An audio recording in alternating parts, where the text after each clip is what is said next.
No niin, lähdetäänpäs käsittelemään nyt sitten kotimaista kansalliskalaa eli ahventa.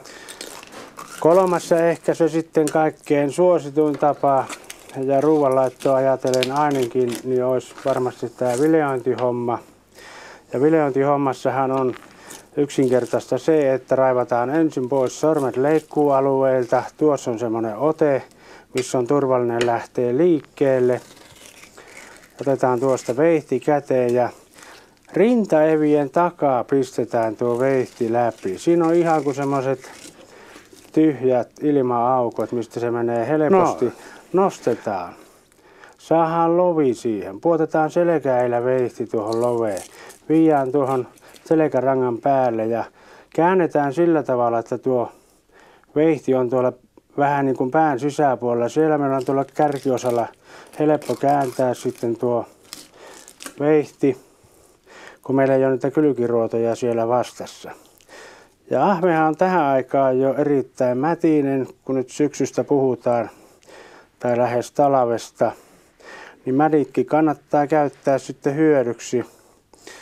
Eli vaikka paistamalla, niin erittäin herkullista tavaraa. Sitten vaikka ruokaillessakin. Eli tuo selkäranka on se ohjaava pinta, missä me kuljetellaan sitä veihteä. Ja kun me otetaan tuota toista vilettä irti, niin huomatkaapa, niin tullaan aina selkäillä omia sormia kohti tuolla veiten kanssa. Jos veto menee vaikka joskus pitkäksi sitä yli, niin ei tapahdu sormille mitään.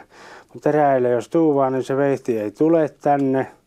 Mutta selkäillä se tulee ja taas viiää sinne selkärangan päälle ja käännetään ja otetaan tuo vile irti. Ja tässä on sitten suurin piirtein semmoinen oikein oppisen vileojan lihamäärä tuossa selkäruodossa.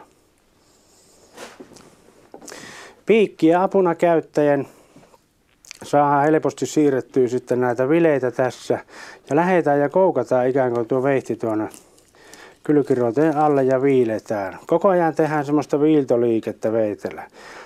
Samanaikaisesti kun työnnetään, niin samanaikaisesti viiletään eli vedetään.